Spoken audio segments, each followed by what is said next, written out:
The fire in Sector 9. The night sky burned red. Sector 9 was under attack again. Flames rose high from the buildings as smoke choked the air. People ran, screamed, and vanished into the dark alleys. Sirens howled, and metal structures groaned as they melted. Jaren moved fast through the ruins. He wasn't a hero. He wasn't even a soldier. He was just a human scavenger, someone who searched old places for parts, wires, and scraps to sell. But tonight felt different. He had seen the blast from far away. Something deep in his gut told him to go check. Not for loot, but for someone. He walked past a burned transport. The smell of smoke and metal made it hard to breathe. Then he heard it. A cry. It was soft, almost lost under the wind. But it was there. Jaren froze.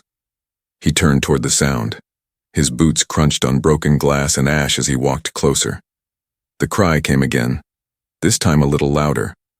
A weak, gasping sound, like someone was choking, or trying not to scream. He found the wreckage of a small building, maybe once a clinic or a refugee hut. The walls had caved in. Fire still licked the corners. The ceiling was gone, and under a metal beam something moved. A hand, thin, purple-skinned, alien. Jaren rushed forward. Hey, I see you. Hold on. The hand twitched. He dropped his backpack and grabbed the hot metal.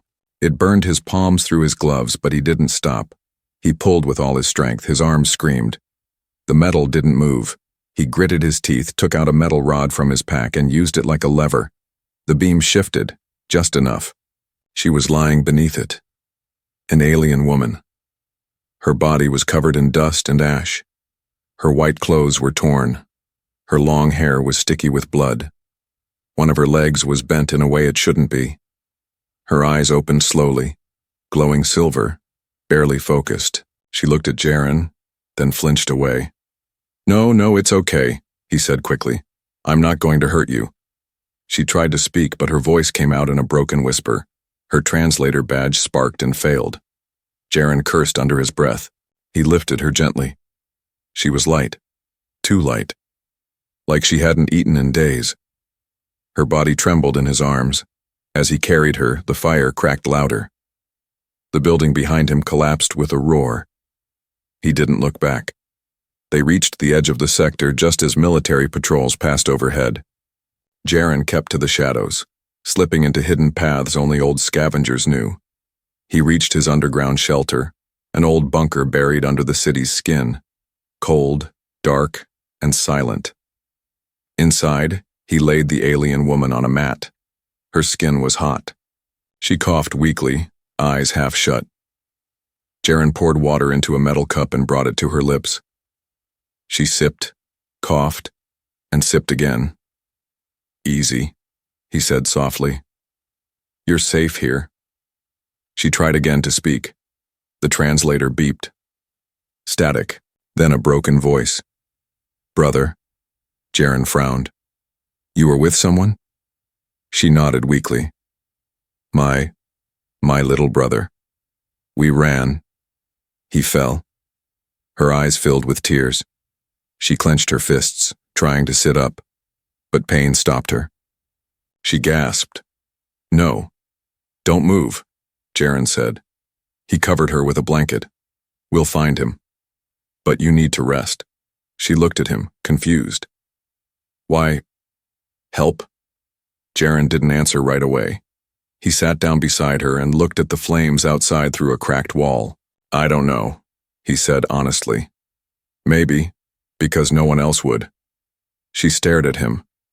Slowly, her hand reached out and touched his burnt glove. Her fingers were cold. Thank you, she whispered. But just as she closed her eyes to sleep, something blinked on Jaren's door panel. Red light. Someone had followed them. He grabbed his weapon and looked at the silent girl. Then at the door. They weren't safe yet, and whatever reward waited at the end of this, Jaren had just stepped into something far bigger than fire. The red light on the door panel kept blinking. Jaren stood still, holding his old plasma cutter tight in one hand. His underground shelter had thick steel walls and hidden locks, but someone had followed him here. Someone dangerous. He looked back at the alien woman. She was asleep now, her breathing shallow. Her skin had strange burns and her leg was badly injured, but even in pain her face was calm, like she trusted him. Jaren had no idea why. He was no hero. The red light blinked again. He turned off the lights in the shelter. Everything went dark except for the soft glow of the city fire above. Quiet. Dead quiet. Jaren pressed himself against the wall near the door, waiting. Then, clang. Someone tried to open the entrance hatch. A second later, a small device slipped through the air vent. It rolled on the floor, blinking. A drone. Jaren didn't wait. He shot the device. Sparks flew. The drone exploded in smoke. But now they knew he was here. He rushed to the alien girl and gently shook her. "Wake up, we have to move." Her eyes opened slowly. "What? What's wrong?" "They found us." Panic flickered across her face. She tried to sit up but groaned in pain. "Don't move, I'll carry you." He packed quickly, just food, medicine, and one backup power cell. Then he lifted her in his arms and moved to the tunnel exit at the back of the shelter. It led into the old sewer routes, dark, damp, and full of rats, but better than getting caught. They escaped just before armed boots stormed the shelter from the front. Hours later, they sat in a quiet maintenance room hidden beneath an old train station. The alien woman was wrapped in a silver heat blanket. Jaren gave her water and watched the security cams he had hacked. "We're safe. For now," he said. She nodded weakly. "Thank you." Again. Jaren finally asked, "Who are you? Why are they hunting you?" Her eyes glowed faintly in the dark. She hesitated. "My name is Elena," she said softly. "I was part of a hidden caravan of survivors. My brother and I were running when the flames came. We thought we were safe." She stopped, her voice cracking. Jaren sat beside her. "You mentioned your brother. Do you think he made it?" "I don't know," she whispered. "He's only 11. Jaren clenched his jaw. He hated this war. Humans weren't supposed to care about alien lives. At least, that's what the government said. But he couldn't ignore this girl, or her little brother. "I'll help you find him," he said quietly. Elena stared at him, her expression unreadable. "You shouldn't. You'll be marked as a traitor." "I already am," Jaren replied with a half-smile. "Might as well go all the way." For the first time, she gave a tiny smile too. Later, as she rested, Jaren checked her arm. She had a strange metal implant near her wrist, something he hadn't seen before. He gently tapped it. It blinked. The light formed a small hologram. It showed a map. A glowing circle pulsed over Sector 9, but also over a deeper area, Sector 11, marked as quarantined and closed. Jaren frowned. "What is this?" Elena woke and looked at the map. Her eyes widened. "That's my family's safe house, but it was destroyed long ago." Jaren zoomed in on the signal. "Someone turned it back on. It could be your brother." She looked hopeful. "Can we go?" "It's far. Dangerous. But yes, we'll go." Before they left, Elena finally shared more. "I wasn't just a refugee," she said. "I'm a Tasari bloodkeeper. My people are few now, but in my blood is something rare, something the scientists want." Jaren raised an eyebrow. "What kind of something?" "A cure," she said simply, "for a sickness spreading through the border systems." Jaren blinked. "So you're not just valuable, you're priceless." She nodded sadly. "That's why they want me alive, but not free." Jaren shook his head. "Then they picked the wrong guy to mess with. Let's go get your brother." He wrapped her in a thick coat and helped her to her feet. She was still weak, but stood with his support. As they moved through the dark tunnels, Elena whispered, "Jaren?" "Yeah?" "If I don't make it, promise me one thing." Don't talk like that. Promise. He sighed. All right, what is it? She touched his wrist gently. Promise you'll save him, even if you have to leave me behind. Jaren didn't answer right away. Then he looked at her and said firmly, No, I don't leave people behind. The underground tunnels were silent. Too silent. Jaren led the way with a small flashlight in one hand and his old plasma cutter in the other. Elina limped beside him, her injured leg wrapped in cloth. Each step was slow. Every sound echoed. Like a warning, they were getting closer to Sector 11, a place long abandoned. The walls were cracked, lights broken, and warning signs still blinked from decades ago. Quarantined, do not enter. Jaren stopped near a locked hatch. This way goes to the old medical center, he said. If your brother survived, that's where he'd go. Elina nodded, her silver eyes glowing faintly in the dark. But just before Jaren opened the hatch, click. The sound of a weapon cocking. A voice from behind said, Don't move. Jaren froze. He slowly turned. A masked figure stood behind them in black armor. Not military. Not quite a bounty hunter either. Something in between. You're carrying something valuable, the voice said. Hand her over. Eliana clutched Jaren's arm. Her whole body trembled. Jaren stepped in front of her. She's injured. She's not a threat. Wrong, the figure replied. She's the biggest threat in the sector. Without warning, Jaren lunged forward. The fight was quick, violent. Jaren took a hit to the jaw but slammed the plasma cutter into the stranger's chest. Sparks flew. The man grunted and fell back, but not down. Before Jaren could finish him, the masked stranger vanished into smoke, disappearing into one of the tunnel vents. Jaren turned to Elina. Are you okay?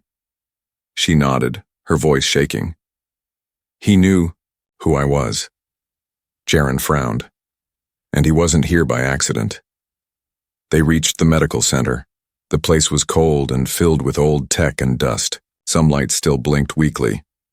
Elina sat down to rest as Jaren searched. Then, a sound. Faint crying. Jaren followed it to a locked storage room. He forced the door open and found a small figure curled up on the floor. It was a young alien boy, thin, scared, with the same silver eyes as Elina. Hey, Jaren whispered. It's okay. I'm here to help. The boy screamed and tried to run but collapsed in fear. Elina limped into the room. Leo, she cried. The boy looked up, eyes wide. Sister. He ran into her arms. She held him tightly, tears running down her face. I thought I lost you, she whispered. Jaren stood back watching the two. For a moment he smiled. A family reunited. But the moment didn't last. A loud crash echoed through the tunnels. Elina grabbed her brother and whispered. They found us again. Jaren moved fast. He sealed the door and activated the old defense locks. He only had minutes. Maybe less. He turned to the two siblings. We're not fighting this time. We're escaping. There's an old escape pod docked here, Elina said suddenly. Hidden behind the south wing. My father left it long ago. Jaren didn't waste time. They moved quickly through the halls. Leo was weak, coughing. Elina helped him, even though she limped herself. Jaren covered them from behind. They reached the docking bay, and there it was. A small pod, dusty but intact. As Jaren began powering it up, Elina turned to him. You should leave. Let me and Leo go. They want me, not you. Jaren stared at her.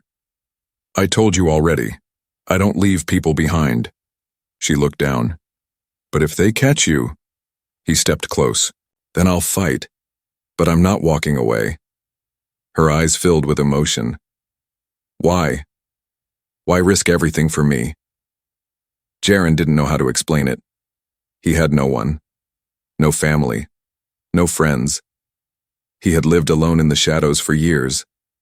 But this alien girl... She trusted him. Needed him.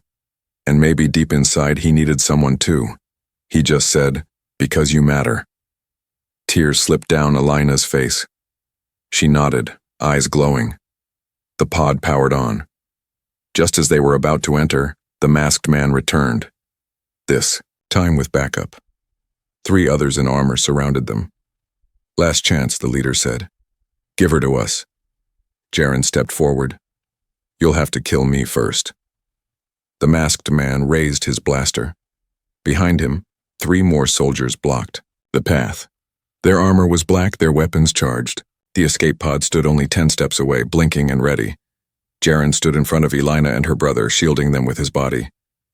You're making a mistake, the leader said, voice cold. Move aside, human. She is not yours to protect. Jaren tightened his grip on the plasma cutter. She's not an object, you want her? You'll have to go through me. The leader paused, then gave a nod. The soldiers raised their weapons. Jaren didn't wait. He threw a smoke bomb down, filling the air with thick white mist. Run, he shouted. Elina grabbed her brother's hand and sprinted. Jaren followed, blindly firing shots behind them to slow the soldiers. Blaster beams zipped past. One struck the wall near Elina, throwing sparks into her face. She kept going, limping hard, her brother pulling her with what little strength he had. They burst into the side hall. Jaren slammed the security door shut behind them and welded it with a quick burst from the plasma cutter. We don't have much time, he said, breathless. They'll blast through in seconds. This way. Elina pointed down another tunnel. The back ramp leads to the pod's manual lift. The hall ahead was cracked and on fire. Heat poured from a ruptured gas line. The walls glowed orange. The floor shook under their feet. We can't go that way, Jaren said. We have to.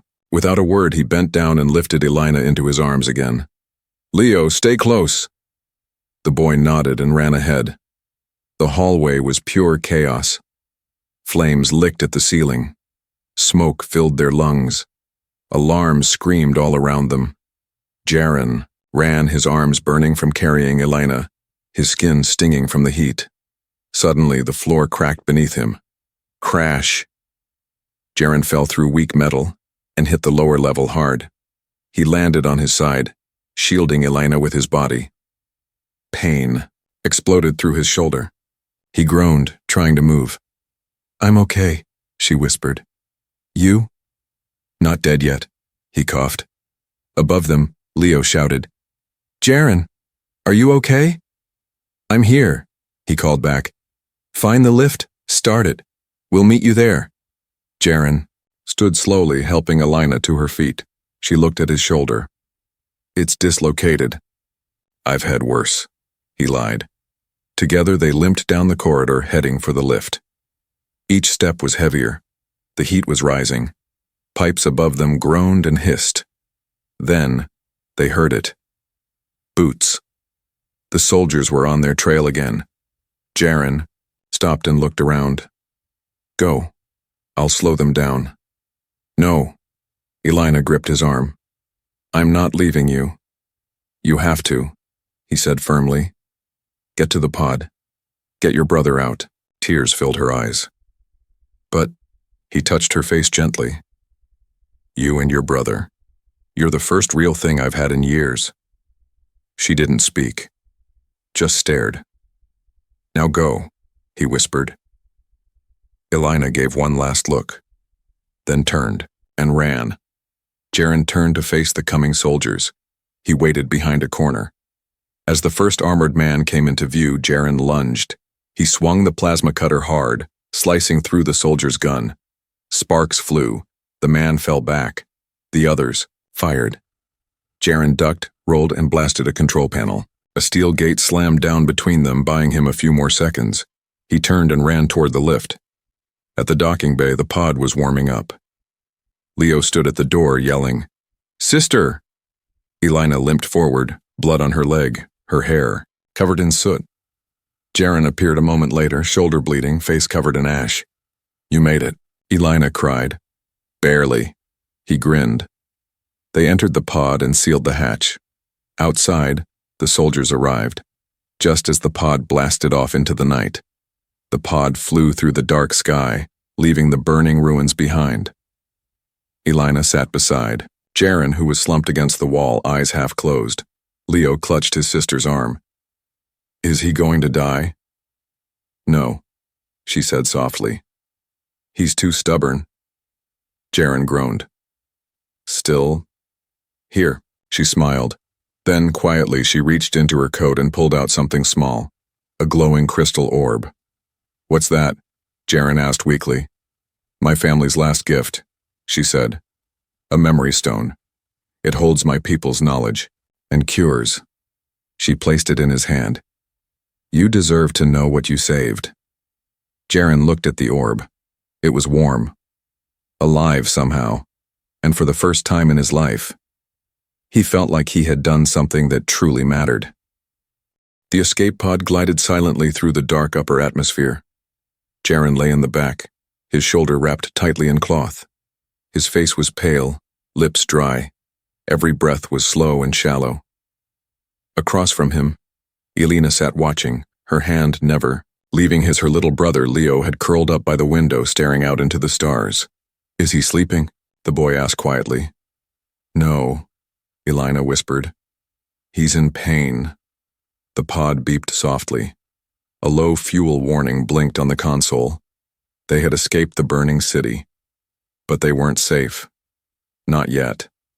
The pod dropped out of autoflight and hovered low above a jagged mountain range.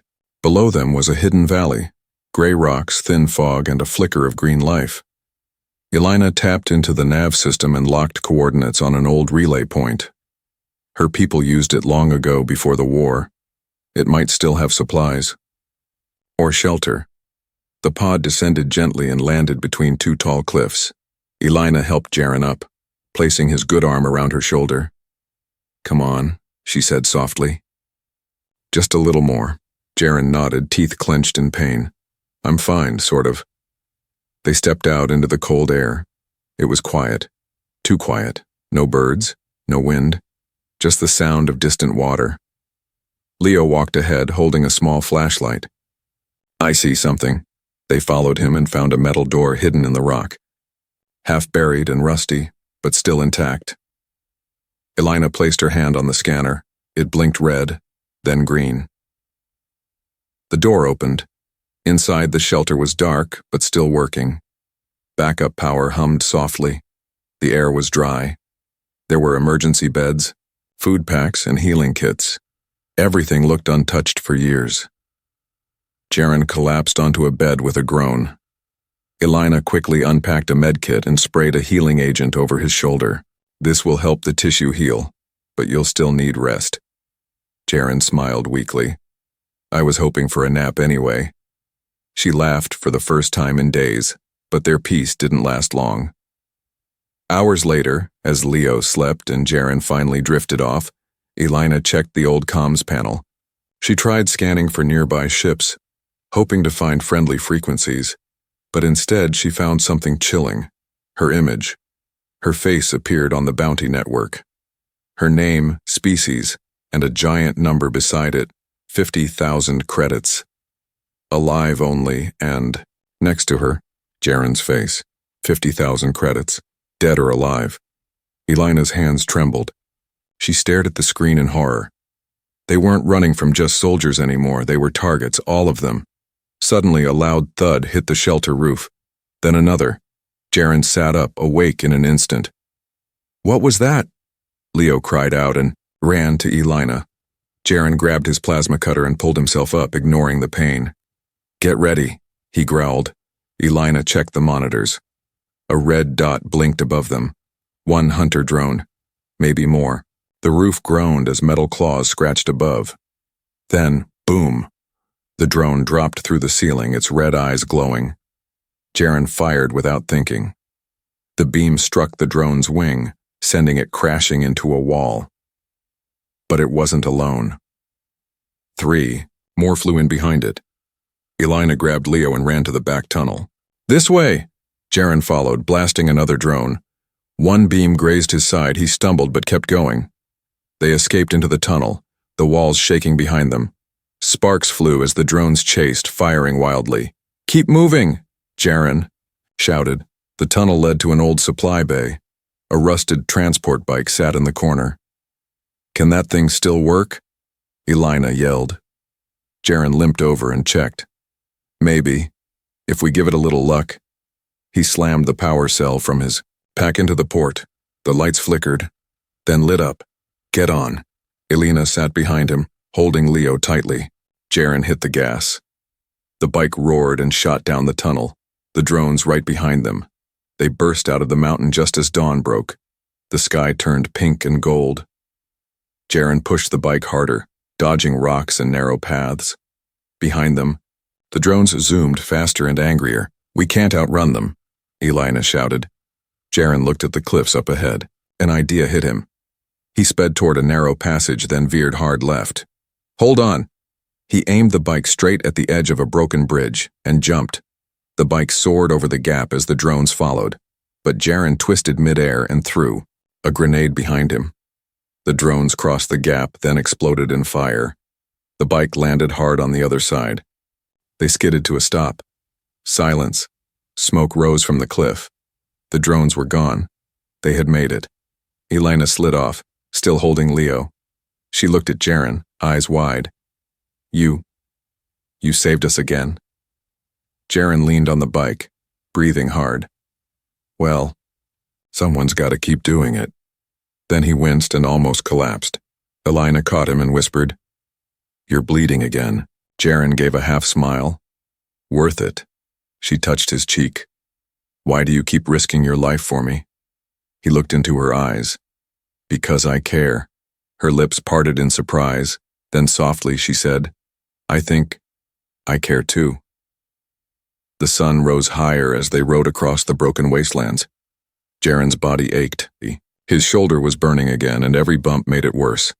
But he kept driving the bike forward, one hand gripping the handle, the other pressing against his bleeding side. Behind him, Elena held Leo tightly, her arms wrapped around both, her brother and Jaren. The boy had fallen asleep against her chest. The poor kid was exhausted. So was she. But there was no time to rest. They needed real safety, and soon. Jaren's eyes locked onto a blinking blue signal on his wrist device. There, he said. The map says it's a neutral station. Should be safe for all species. Elena leaned forward. Are you sure? No traps, no patrols? Jaren gave a weak smile. I'm not sure of anything anymore, but it's the only place left. An hour later, they reached it. It was a circular outpost tucked into the cliffs, surrounded by rock towers and security. Drones. Old signs marked it as a diplomatic relief zone. No weapons allowed. The gate scanned them, then opened with a hiss. Inside was a small town-like area, tents, clinics, and food stands. Aliens of all kinds walked around. Some looked sick, others injured. No one stared. No one asked questions. It was quiet. Too quiet. Jaren parked the bike near a shaded wall and slid off. He nearly fell, but Elena caught him. You need help, she said firmly. Jaren nodded. Just don't let me bleed on the floor too much. She smiled. No promises. Inside the nearest clinic, a human nurse bot patched up Jaren's wounds. His arm was put in a sling. His cuts were sealed. He finally lay down without groaning. Elena stood beside him. You should sleep. Jaren looked at her with tired eyes. Only if you do too. I will. Promise? She leaned. Closer. Promise. He drifted off. Later that night, Elena sat outside the clinic staring at the stars above. Leo was asleep in her lap, snoring softly. The sky looked peaceful, cold, distant. She should have felt safe. But something wasn't right. Too many eyes were watching. She stood and walked to the center of the outpost, looking around. Everything looked normal, on the surface. But near one tent, two figures in armor stood still. Too still. She turned back toward the clinic and froze.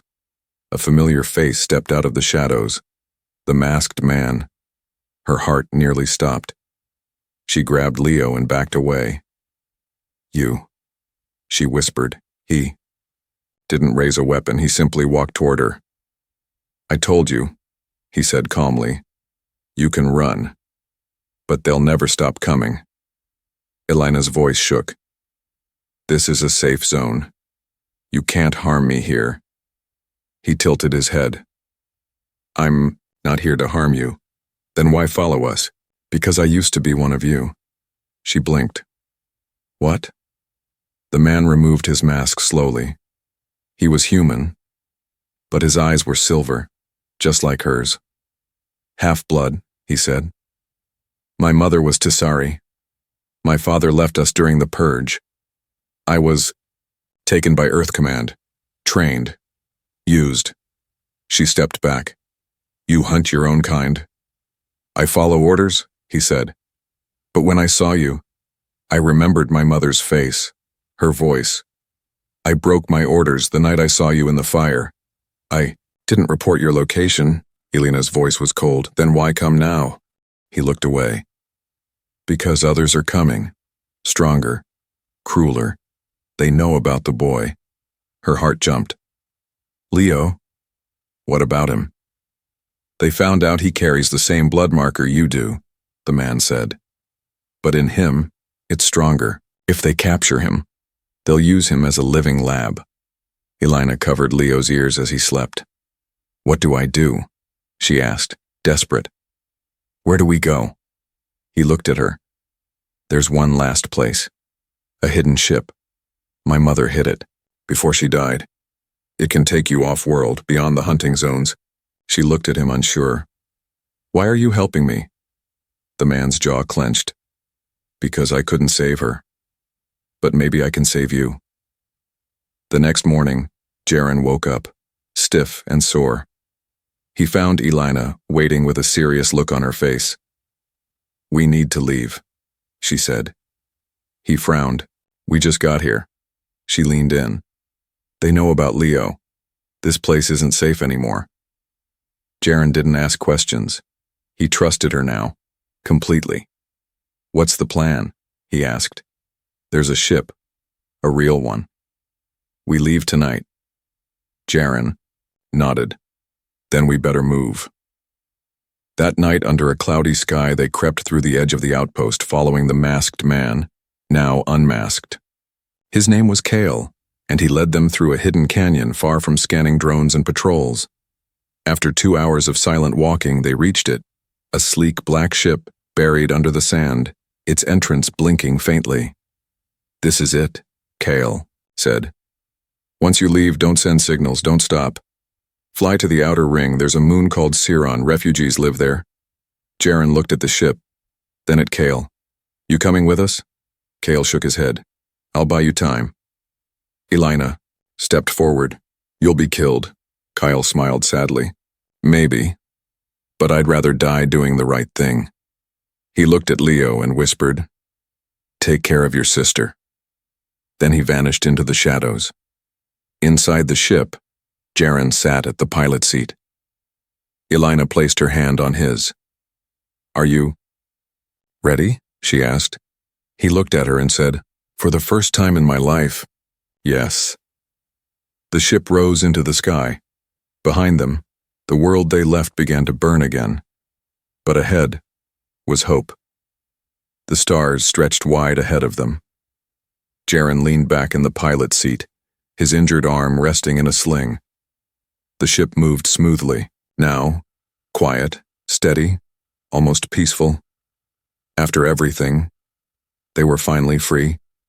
Elena sat beside him, her long hair falling over her shoulder.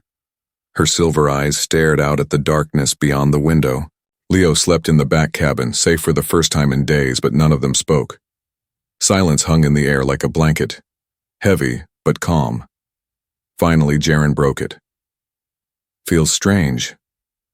What does? Elena asked softly, not running. She smiled faintly. You're allowed to rest now. He glanced at her. And you? She nodded. For the first time, I don't feel afraid. They flew for hours, crossing old trade lanes, avoiding scanners, skipping off long-range satellites. The route Kale gave them was working. No one was following. No signals tracked them, but something still tugged at Jaren's mind. Kyle. You think he made it? Jaren asked. Elena didn't answer right away. Then she said, "He didn't expect to survive, but he wanted to do one good thing before the end." Jaren looked down. He did. Later that night, Elena found Jaren sitting alone near the back engine room. He had taken off his jacket. His side was freshly bandaged, but bruises still colored his face and arm. "You should be sleeping," she said gently. He shrugged. "Could say the same to you." She walked over and sat beside him. Neither spoke for a moment. Then Elena held out something, a small, glowing cube. It pulsed with a gentle silver light. "What is it?" Jaren asked. "It's a Tasari soul archive," she said quietly. "A gift." He hesitated. "For who?" "For you." He blinked. "Me? Why?" She turned to him. "You saved my life. You saved my brother. You gave up everything, risked everything for someone the world called worthless." Jaren opened his mouth to speak, but she stopped him. "You didn't do it for money, you didn't do it for glory, you did it because you saw me as a person, not a prize." Her voice broke slightly. "No one has ever done that for me before." Jaren looked at the cube in his hand. "What's inside it?" She smiled softly. "All of me. My people's songs, our lost language, our memories, our history, and," she paused, "my promise." He turned to her. "What promise?" "That I will never leave you." She leaned forward then, slowly, and rested her forehead against his. "I was alone for so long," she whispered, "but I'm not anymore." The ship landed 2 days later on the moon of Saron. It was a quiet place, blue skies, silver grass, warm sun. Small homes dotted the cliffs, built by survivors of different alien wars. No weapons, no soldiers, no ear. Refugees welcomed them, smiled, offered food and shelter. For the first time, Jaren slept through the night without holding a weapon. Leo played with other children. Elena walked freely in the open air. Their new life had begun. Weeks passed. Jaren built a small home near the cliffside, using his scavenger skills to repair old tech and fix power systems for the villagers. Everyone knew his name now, not as a fighter, but as the human who brought peace with him. Elena became a healer. Her gentle hands and soft voice comforted many. Her knowledge of herbs, passed through the soul archive, saved lives. And Leo laughed again. One morning, Jaren stood at the cliff looking over the valley. The wind carried the scent of fresh flowers. Elena walked up beside him. She was holding something behind her back. "You look serious," she teased. He smiled. "Just thinking about where I used to be, about what I almost became." "And what did you become instead?" He looked at her. "Yours," he said. She blushed slightly, then held out a small silver ring. "What's this?" he asked. "A Tasari bonding ring," she said softly. "It doesn't mean ownership. It means family, partnership, loyalty." He stared at it, eyes wide. "You're asking me to?" She nodded. "If you'll have me." Jaren took the ring and smiled. "I already do." As they stood there, side by side, hand in hand, the sun rose behind them. They were no longer running. No longer hiding. And though scars remained, both on their bodies and in their hearts, they had something far stronger than pain. They had each other.